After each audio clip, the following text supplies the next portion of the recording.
going to talk about stress.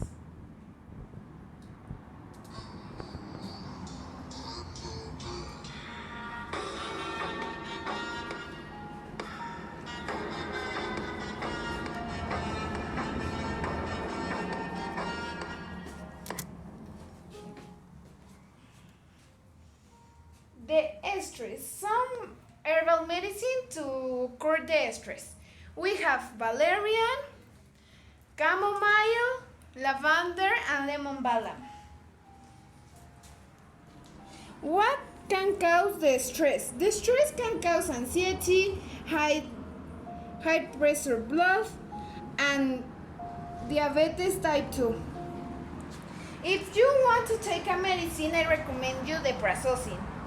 Warning, you need to ask to the doctor if the medicine have side effects in your organism.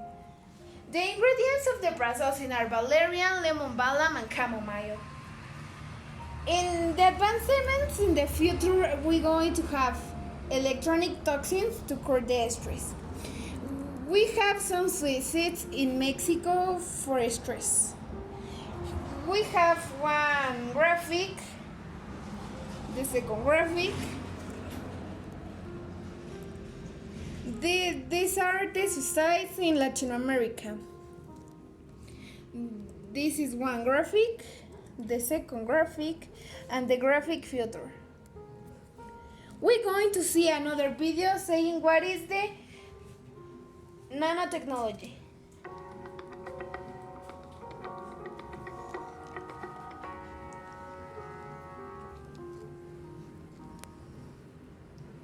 Today we are going to talk about nanotechnology.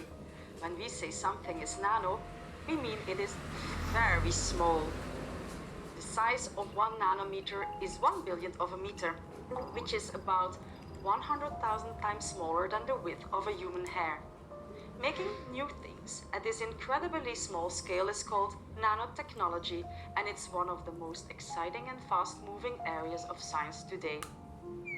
Some nanomaterials are naturally occurring. You can find them everywhere, in volcanic ash, ocean spray, fine sand and dust. Naturally occurring nanostructures are also present in plants and animals. For example, nanostructures in insect eyes ensure an anti-reflection and water-repelling effect so they can fly safely. Nowadays, scientists can create nanostructures themselves. By rearranging the atoms of an object, they can make new nanomaterial with new properties. For example, that are stronger, lighter, or different in color. Properties change also according to their size, and this is the magic of the technology. In the food area, researchers are working with nanotechnologies to create novel products that may be of benefit to health and diet.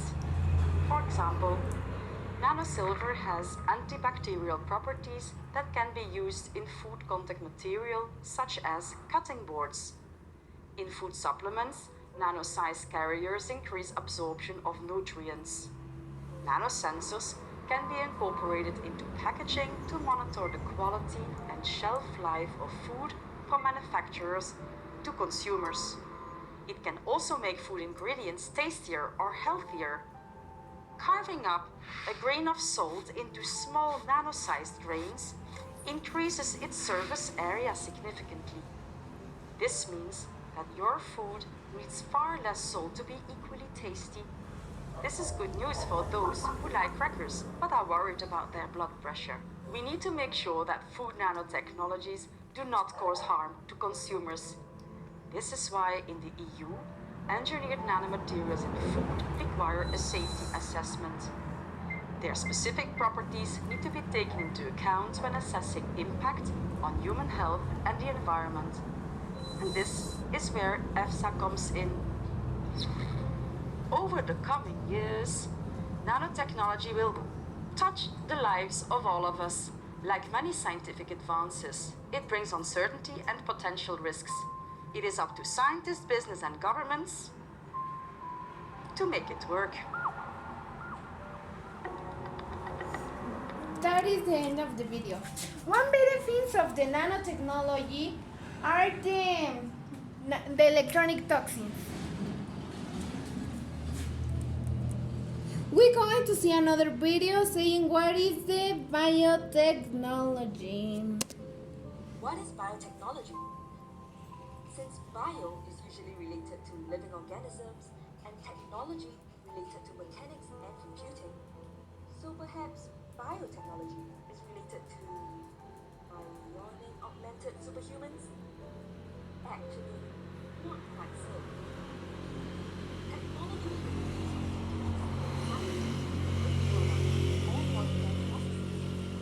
biotechnology is the use of living organisms, aka bio, to make products or modify processes. Before we can go on to application, we have to understand how living things work, right? Indeed it is. Hence, every major breakthrough in biology understanding is followed by novel biotechnology. For example, in 1865, Mendel discovered the law of inheritance, which basically says that biological traits are passed on to the next generation in particular ratios and expressed according to dominance.